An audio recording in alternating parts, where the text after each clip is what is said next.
So the European Commission estimates that we're each year losing the equivalent of the EU budget to corruption. And in several member states, we see that corruption is touching the highest level of politics, including in your own member state. Yet when I read the mission letters of commissioners, I couldn't find the word corruption anywhere. And you have said today that you'll keep an eye out on corruption, and I would just ask you to confirm that there will be, on an annual basis, that you'll look at the situation of corruption and make recommendations to each member state. And I also think that the EU, in order to credibly lead that fight against corruption, I think we have to bring our own house in order, right? When the Barroso Commission left, over 50% of commissioners joined registered lobby organizations. And here in the European Parliament, we have seen 24 violations of the Code of Conduct in the last 5 years. So for that reason, I have long advocated for an independent ethics body. That's now your mission. So how do you make sure that both commissioners and MEPs are now no longer in charge of checking and sanctioning ethics violations? Thanks. Thank you. Now the floor is yours, Vice President-designate. Thank you very much, Mr. Freund, for your questions. First, on corruption, indeed, we want to include the annual assessment of corruption into the rule of law annual review, because it belongs there. Corruption is very often the accompanying aspect when the rule of law is declining in the member state.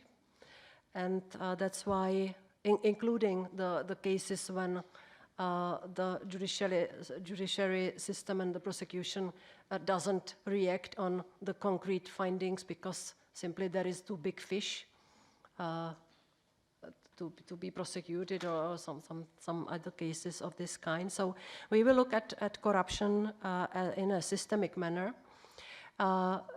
We will continue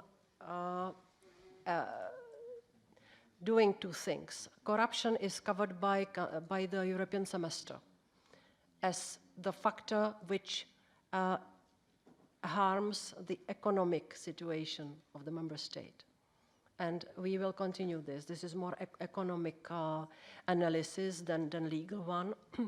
And also, we will continue looking at corruption from the legal point of view in the justice scoreboard, because newly we have a chapter there comparing at how the member states react on corruption cases, how long it takes, and so on. So there are already two strands of work, European semester plus the justice scoreboard, and now the rule of law annual review will be the third one.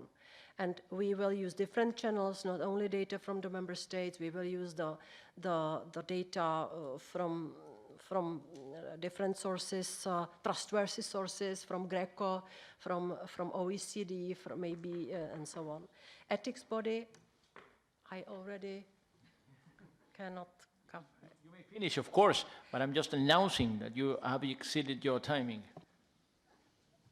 The hammer is making me a bit nervous. Especially because I want to speak now about something really big. The independent ethics body, I think that we need such arrangement, such a roof.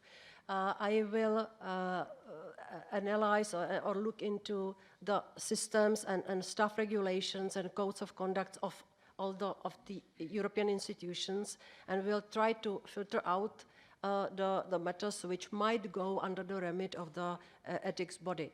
In my view, it could be advisory body, some body which will recommend the possible steps against in the case of concrete cases or possible sanctions to the different institutions. But this is just at the beginning. I am only confirming my very strong determination to start working on this very soon. Thank you. Back to you, Mr. Freund, for follow-up. Oh, 1 minute. Thanks. I wanted to follow up on what you have previously said on the lobby register. So this was already, of course, the ambition of the previous commission to establish the mandatory lobby register.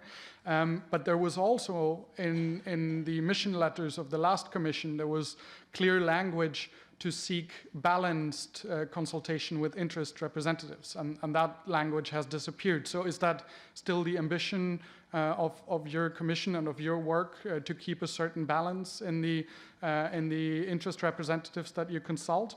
And also, would you agree that the main aim now to finalize the negotiations on the mandatory lobby register is to make progress to bring the council into the framework finally? Over to you, Vice President Jourova. Yes, indeed. I want to bring the council to the round table and to discuss it, because I think there should be a level playing field, and there should be the way forward on this. When I read through the reports from the debates at the council on the excess of document, I understand it will not be easy. Some of the countries have a point. We have to write a balance between the full transparency and the possibility to lead the negotiations in an efficient manner. Fair enough, I agree. And this is the work ahead of us, and I am fully ready to start such dialogue. On the balance you spoke about, I don't know where some language disappeared, but I will look at it, whatever it is. Okay, thank you. Thank you. Thank you.